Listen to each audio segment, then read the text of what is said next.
હાલ મગફળીની લણણીની સિઝન ચાલે છે અને ત્યારે વરસાદ વરસતા અમરેલી જિલ્લાના ખેડૂતોની હાલત કફોડી બની છે। અમરેલી જિલ્લાના વડિયા પંથકમાં 6 દિવસથી વરસાદ વરસતા ખેડૂતોના મુખમાં આવેલો કોળિયો છીનવાઈ ગયો। આખું વર્ષ આકરી મહેનત કરી પકવેલા મગફળીનો પાક વરસાદના કારણે નિષ્ફળ ગયો છે।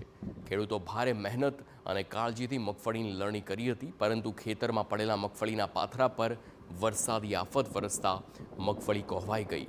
મગફળીના છોડ બળી ગયા અને મગફળીના દાણામાં ફૂગ લાગી ગઈ। સતત વરસાદના કારણે મગફળીના દાણા પણ ઉગી નીકળ્યા। હવે તૈયાર થયેલી મગફળી એટલી હદે ખરાબ થઈ છે કે તેને માર્કેટમાં વેચવા જાવ તો કોડીના ભાવે પણ વેચાય। ખેડૂતોનો દાવો છે કે વરસાદના કારણે પલળેલી મગફળી ટેકાના ભાવે તે નથી ખરીદાતી અને એફસીમાં વેચવા જાવ તો મગફળીનો યોગ્ય ભાવ નથી આવતો। આવા સંજોગોમાં ખેડૂતો સરકાર સમક્ષ મદદની માંગ કરી રહ્યા છે। આજે અમારે 6 દિવસથી આ માંડવી ઉપાડેલી પડી છે। 6 દિવસથી આ વરસાદ વરસે તો અત્યારે આ માંડવી એટલી બધી બેકાર થઈ ગઈ છે કે નથી ટેકામાં ચાલે એમ, નથી યાર્ડમાં વેચાય એમ। દરેક માંડવીમાં ફૂગ લાગી ગઈ છે। બીજા નંબરે 50% ઉગી ગઈ। તો અત્યારે હવે અમારી પરિસ્થિતિ એવી છે કે આ સરકાર બી સાંભળતી નથી અને નેતાઓ બી સાંભળતા નથી।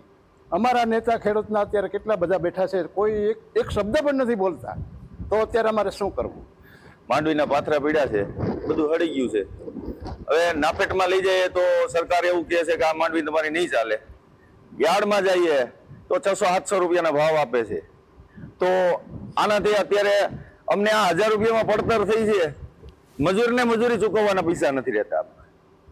તો આનાથી હવે સરકાર કાંઈક નાફેટમાં આ માંડવી લઈને જઈએ તો કેમ કે હાલતી જ નથી આ તમારી માંડવી, બરાબર।